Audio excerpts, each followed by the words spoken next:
অনেকের ধরেন কারোর অসুখ আছে, হয়তো কোনো বিপদ আপদ আছে, হয়তো কোনো পেরেশানি আছে।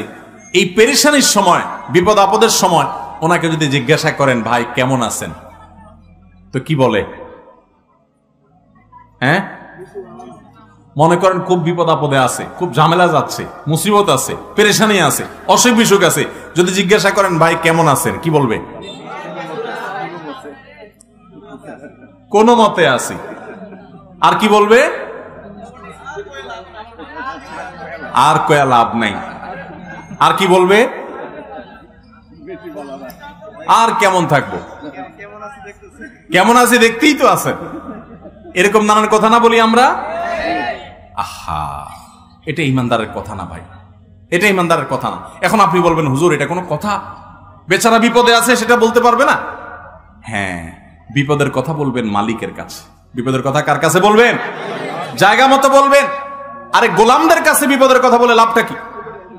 গোলামদের কাছে বিপদের কথা বলে লাভ আছে? বিপদের কথা বলতে হবে কার কাছে? আল্লাহর কাছে। দুই হাত তুলে চোখের পানি দিয়ে বুকটা ভাসিয়ে দিবেন, ভিজিয়ে ফেলবেন। ইমানদার তার বিপদ আপদের কথা, তার কষ্টের কথা অবশ্যই বলবে। বলবে না মানে? না বললে মানুষ হালকা হবে কোত্থেকে? কিন্তু ভাই বিপদের কথা আল্লাহকে শোনাবেন। বিশ্বাস করেন, মানুষের কাছে বিপদের কথা বললে বিপদ কমবে না, বরং বিপদ আরো কিরকম বাড়বে। আমি বলি, কারোর কাছে নিজের কষ্টের কথা বললে মানুষের মন শান্তি পায় না, মন আরো অস্থির হয়।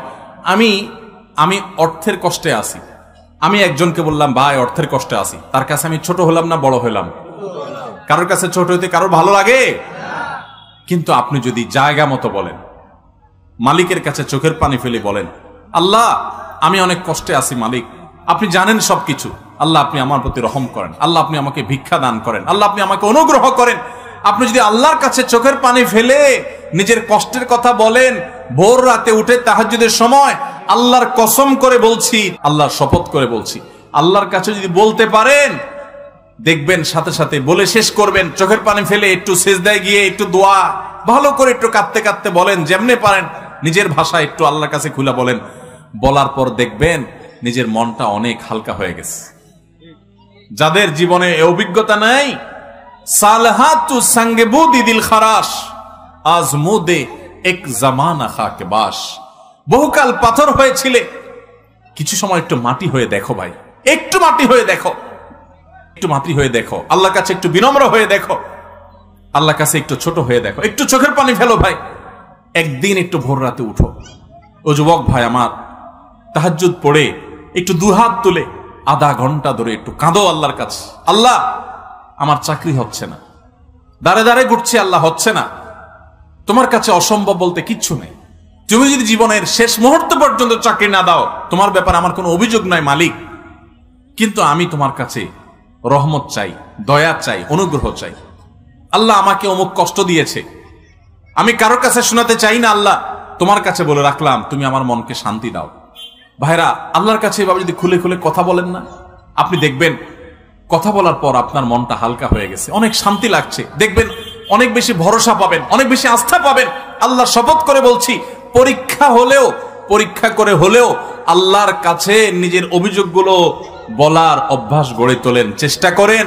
তাহাজ্জুদে পড়ে, তাহাজ্জুদে উঠতে পারেন না, দিনের বেলায় রাতের বেলা 2 রাকাত নফল নামাজ পড়ে কোন একটা কোনায় দাঁড়িয়ে বসে দুহাত তুলে আল্লাহর কাছে একটু চোখের পানি ফেলেন, একটু চাইতে থাকেন। মুখে কিচ্ছু বলতে পারেন না, দরকার নাই, শুধু চোখের পানি ফেলেন আর মনের ভাষায় কথা বলেন। আল্লাহ তাআলা আলিমুম বিযাতি সুদূর, অন্তরে মানুষ কি বলে সেটাও আল্লাহ জানেন। শুধু চোখের পানি ফেলে আল্লাহর কাছে অভিযোগগুলো বলেন, ইনশাআল্লাহ আপনার মন হালকা হবে। আমরা কি করি?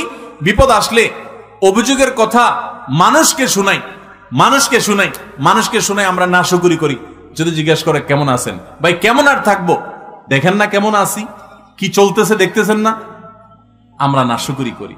এ নাশুকরি করলে পরেশানি কমবে না, পরেশানি আরো বাড়বে, আর আল্লাহ তাআলার নাশুকরির কারণে আমি গুনাহগার হব। এখন আপনি বলতে পারেন হুজুর আমি কষ্টে আছি, তো আমি বলবো না যে হ্যাঁ ভাই আমি কষ্টে আছি। কষ্টে আছি বলাটা দোষের বিষয় না, কিন্তু ইমানদার কষ্টের মধ্যে থেকেও আল্লাহ শুকরিয়া আদায় করবে, কষ্টের মধ্যে থেকেও আল্লাহ। এখন কেউ বলতে পারেন এটা কেমন কথা বললেন ভাই, কষ্টের মধ্যে থেকে শুকর আদায় করবে কেমনে? একজন মনে করেন মোটরসাইকেল অ্যাক্সিডেন্ট করছে, বাইক অ্যাক্সিডেন্ট করছে, অ্যাক্সিডেন্ট করে বেচারার পা ভেঙে গেছে, হাত ভেঙে গেছে। এখন সে আল্লাহর কাছে কি বলে শুকর আদায় করবে যে আল্লাহ আমার ট্যাংটা ভাঙিয়ে দিছো, তোমার শুকরিয়া? এই সে কোন যুক্তিতে শুকর আদায় করবে? এই যে একটু আগে বললাম যে বিপদেও আল্লাহর শুকর আদায় করতে হবে, তো এখন বেচারা কোন যুক্তিতে শুকর আদায় করবে? যুক্তি শুনেন। যুক্তি হলো, এই যে লোকটা বাইক অ্যাক্সিডেন্ট করেছে, তার হয়তো একটা হাত বা একটা পাও ভাঙছে বা অন্য কোনো ক্ষতি হয়েছে, ধরেন একটা পাও কেটেই ফেলে দিতে হয়েছে বা পড়ে গেছে, আলাদা হয়ে গেছে, আল্লাহ না করুক, এরকম কারো হলো। সে যে যুক্তিতে শুকর আদায় করবে সেটা হলো যে আল্লাহ তাআলা এই বাইক অ্যাক্সিডেন্টে আমার মৃত্যু দিতে পারতেন। পারতেন কি পারতেন না? অনেক মানুষ বাইক অ্যাক্সিডেন্টে মৃত্যুবরণ করে, অনেকের মৃত্যুও হয় না, এমন ভাবে পঙ্গু হয়ে যায়, এমন ভাবে ইনজুর্ড হয়ে যায়, আহত হয়ে যায় যে মাসকে মাস আইসিইউতে থাকার পর সেন্স আসে না, মরেও না বাঁচেও না। হয় কি হয় না? তো আল্লাহ রাব্বুল আলামিন আমাকে সেই অবস্থা দেন নাই, তার চাইতে আমি বহুগুণ ভালো আছি। অন্তত সেই দিকে তাকিয়ে ইমানদার বলবে আলহামদুলিল্লাহ, আমার একটা পাও ভাঙছে, আল্লাহ আমাকে তো জীবিত রাখছেন, আমার একটা পাও ভাঙছে, আর একটা পাও তো আল্লাহ ভালো রেখেছেন, আমার এই বিপদটা হয়েছে, অমুকটা তো হয় নাই। এরকম যখন চিন্তা করবেন তখন নগদ একটা লাভ হবে কি জানেন? একেবারে নগদ লাভ হবে। ওই কষ্ট যেটা আপনার হচ্ছে, আপনার পাও ভাঙলো, আপনার যে পেরেশানি, এই পেরেশানিতে সাথে সাথে একটা মানসিক প্রশান্তি পাবেন, কারণ আপনি নিজেকে এর চাইতে কঠিন পরিস্থিতির সাথে কম্পেয়ার এবং তুলনা করেছেন। তুলনা করার সঙ্গে সঙ্গে আপনার মনের ভিতরে প্রশান্তি অনুভব করবেন।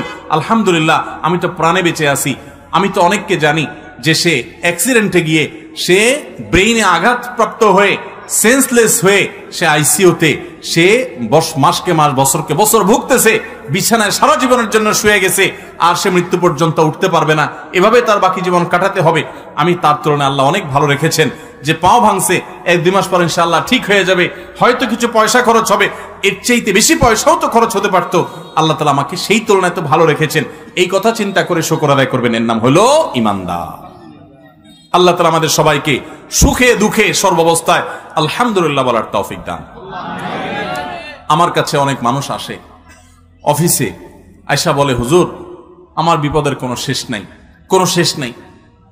অনেক সময় মহিলারা আসেন, এসে বলেন ভাই একদিক থেকে তো মানুষ একটু সুখে থাকে, আমার স্বামীটাও মানুষ না, কষ্ট দেয়, শাশুড়িও অনবরত আমাকে কষ্ট দেয়, দুঃখ দেয়।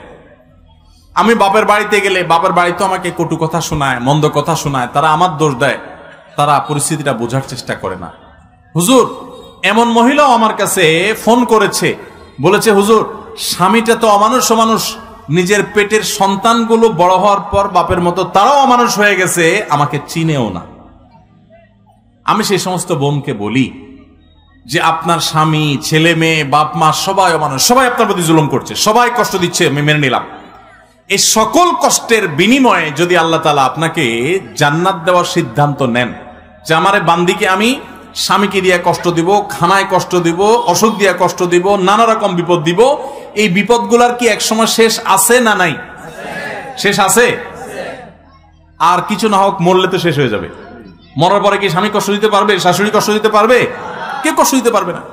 আপনার যত কষ্টই হোক এই কষ্টের একটা এন্ডিং আছে না নাই? একটা এন্ডিং আছে, একটা শেষ আছে। যদি আপনার কষ্ট শেষ হওয়ার পর আল্লাহ সুবহানাহু ওয়া তাআলা কিয়ামতের দিন আপনাকে বলেন বান্দা তোমাকে অনেক কষ্ট দিয়েছি, বিভিন্নভাবে পরীক্ষা করেছি, তুমি সারা জীবন 40, 50, 60 বছর কষ্ট করেছ, এই 50 বছর টানা বহু দিক থেকে কষ্ট সহ্য যে করেছ, তার বিনিময়ে তোমাকে অনন্ত অসীম কালের জান্নাত, যেটা শুরু আছে শেষ নাই, সে জান্নাত তোমাকে আমি ওই 40 বছরের কষ্টের বিনিময়ে দিয়ে দিলাম। তাহলে এই ডিলিংসটা, এই আল্লাহর সাথে এই ডিলটা, আল্লাহর সাথে এই লেনদেনটা, এই বিনিময়টা, এই কম্পেয়ারটা দুনিয়ার কষ্টের বিনিময়ে আখিরাতে অনন্ত অসীম কালের জান্নাত যদি আল্লাহ দেন, তাহলে সেটা লাভজনক না লস? লাভ না? তো ইমানদার যখন এভাবে দেখবেন, তখন তার ওই দুঃখের মধ্যে থেকেও সুখের হাসি হাসতে ইচ্ছা করবে, সুযোগ তৈরি হবে। আল্লাহ ইমানদারকে এত বেশি সমৃদ্ধ করেছেন।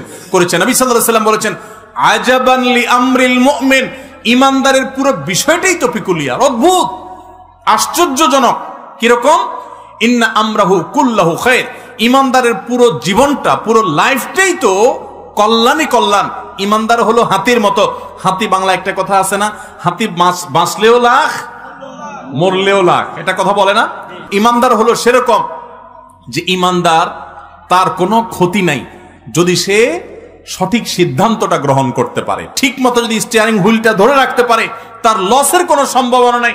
নবী সাল্লাল্লাহু আলাইহি ওয়াসাল্লাম বলেছেন, ইন আসাবাহু খায়রুন, ইমানদারকে আল্লাহ যদি সুখ দেয়, শান্তি দেয়, টাকা পয়সা দেয়, সম্পদ দেয়, রোগবালাই মুক্তি করে দেয়, ভালো স্বামী, ভালো স্ত্রী, ভালো জীবন সঙ্গী, সঙ্গিনী, সন্তান সবকিছু দেয়, ভালো কিছু যদি ইমানদার পায়, তাহলে সে একদিকে তো ভালো কিছু পাইলো, পাইয়া আবার সাথে সাথে বললো এগুলো আমার কোনো ক্রেডিট কৃতিত্ব না, এগুলো সব আল্লাহর দান।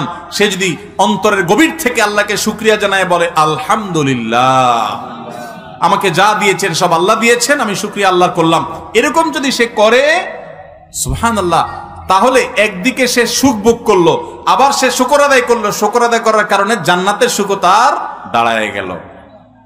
তাহলে লাভই